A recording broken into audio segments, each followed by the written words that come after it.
one thing I wanted to mention for this, these different stages. This stage number 14 for really low mass stars. Again, there just hasn't been enough time in the universe.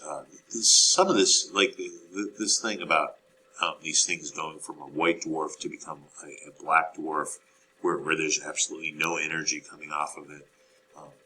It's a theoretical. Nobody's observed that kind of thing yet. I just wanted to mention that.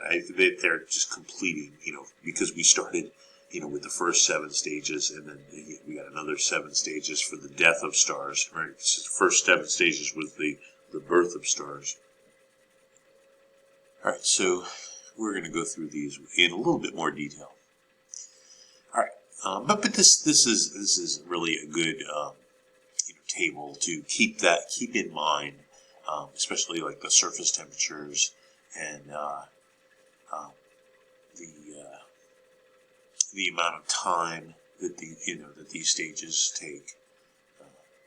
You notice like the amount of time for something to be a white dwarf. It's theoretical. That's why we don't exactly know how much time. And of course, for what they're calling a black dwarf, we have no idea. So, all right. But here's some stuff that we do know. All right. You got to always leave some stuff for future astronomers to figure out. Anyhow, for stage 9. Okay. So remember stage 4 is stage 8 was when the fuel supply first runs out and the star leaves the main sequence.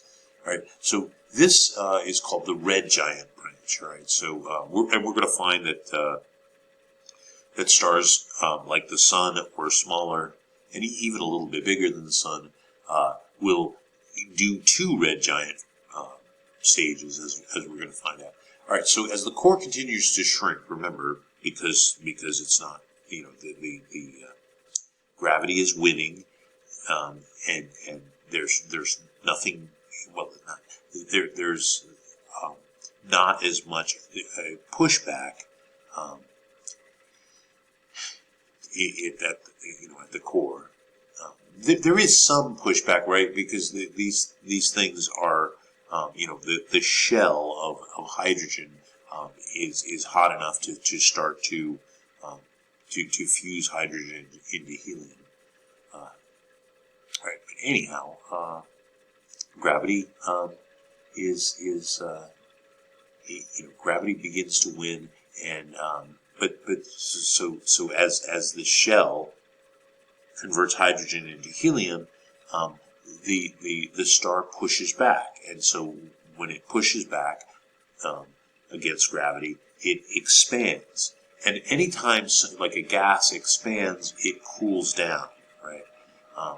So this is what we would call the red giant phase. And so a star like our sun would, like the entire mass of the star would expand out to around the orbit of Mercury. So it becomes a really large star. Even though it's cooler, its luminosity increases, right? So the temperature goes down, right? That's the red part of the red giant phase. The reason that its luminosity increases is just size, right? If you look at the HR diagram, let's see if we have. Yeah, here's the HR diagram. If you look, like let's say that this red giant branch right here, you take a star it's hardly changing temperature at all, and in fact it's decreasing its temperature, but notice its luminosity. Right, so the luminosity is over here on the y-axis. Its luminosity is increasing, right? And the only reason for that is an increase in size, right? That's because during the red giant phase, the star is expanding because the hydrogen in the core is fusing and pushing against gravity. And making the outer part of the star expand. and it keeps going until it gets up here to roughly 100 times its current mass. So 100 times its radius. So remember, think in terms of, we started out at 1 times the current size of the sun, and then it expands, cools down, expands, but then, it's still cooling, but it's also it's expanding as well, right? Because the fusion in the shell is pushing the star outward. All right,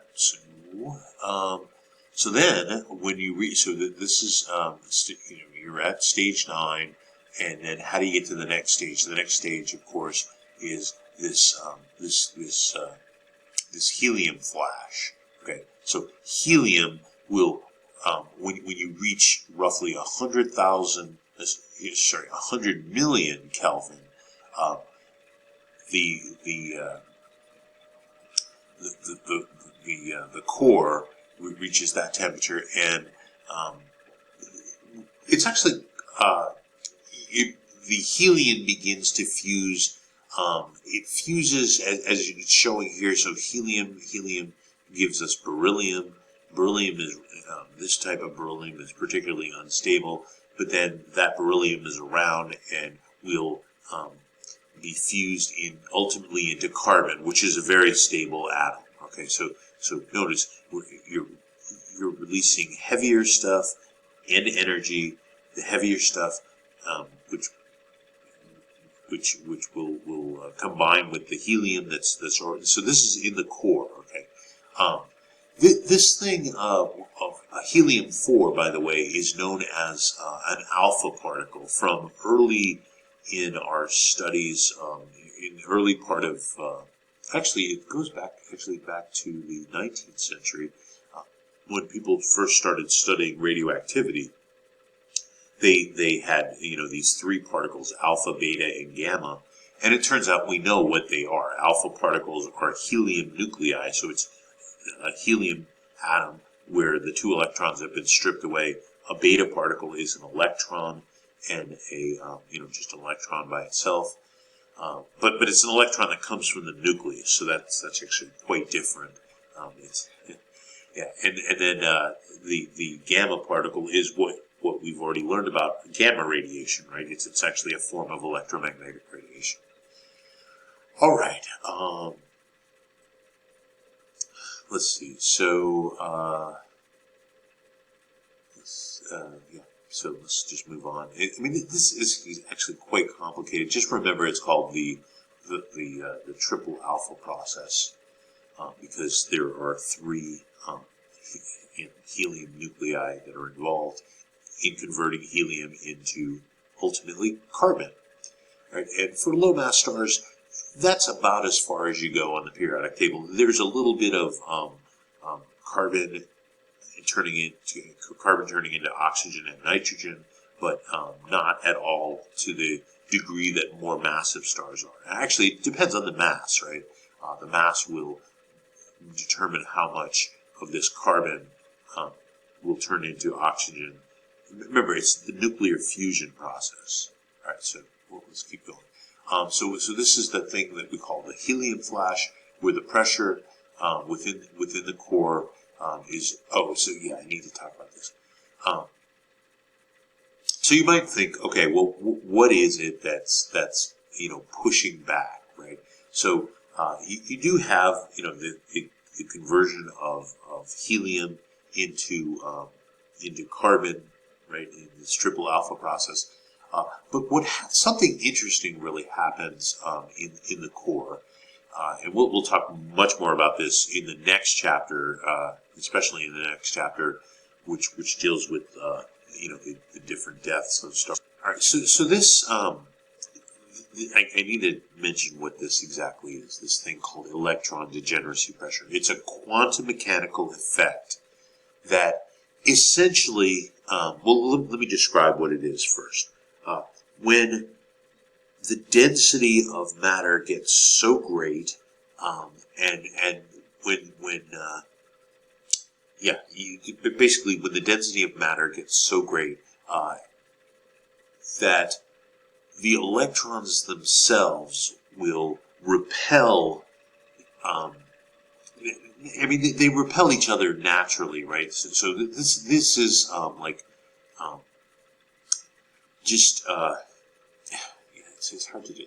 It happens on the quantum level, right? So this is you're looking at the subatomic level, and it actually goes to what was in quantum mechanics this process called, or this discovery that was made by a guy named Wolfgang Pauli, called the Pauli exclusion principle. It basically says that two quantum particles can't take on the same quantum states at the same time. So other people, Pauli was involved in this as well, figured out that if you take electrons, for example, and you try to squeeze them together, right? And of course, we're talking about enormous pressures at the center, especially where there's all this helium, and the helium is being converted into carbon. The electrons, so there's electrons that are free in this process. They resist being squeezed, and so that resistance alone. Okay, so this is not during a star's normal lifetime. It was the conversion of hydrogen into helium, and there was thermal, this thermal pressure pushing back against gravity. So what happens is in the core, where you have primarily helium, and the helium is converted into ultimately in the triple alpha process into carbon, the electrons will become this quantum state called degenerate. And it's kind of a weird description of it, but basically the electrons will push back and will resist from being squeezed any further. And they can do it up to a point. It depends on the mass of the star. And this is leading more to chapter 21. But the idea here is that electrons by themselves get squeezed into this electron degeneracy quantum state, and they push back. So there's no fusion involved. They're just pushing back. And of course, the fusion of helium into carbon will push the star back, push gravity back, and of course the star starts to expand. Right, that's the whole idea. So this degeneracy pressure is almost, as it says, almost. There's a little bit of dependence on temperature, but it's almost independent of temperature. Right.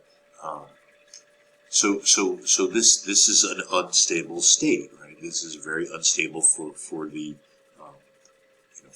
for the star, and when the helium begins to fuse, the star doesn't reach equilibrium. Right? It starts to expand, and so the helium begins to fuse extremely rapidly, and so that's when you get this thing called the helium flash. Once that happens, that's kind of an instant, basically, with these small stars. The helium flash occurs, and then you head towards stage 10. So that it's going from stage 9 to stage 10. And stage 10 is this basically where the temperature, so the luminosity doesn't change. In other words, the size of the star doesn't change for a while, but the temperature goes up. Right. So this is, of course, this called the horizontal branch, stage 10. Right.